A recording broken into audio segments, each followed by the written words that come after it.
Apo, paano to? Alam mo ba kung paano to? Opo. Lola, ganito po yun, ha?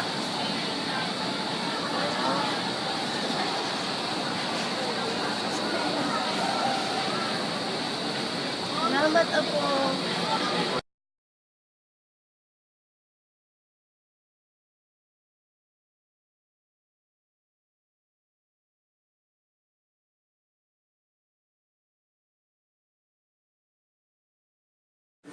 One in 14 engaged in premarital sex.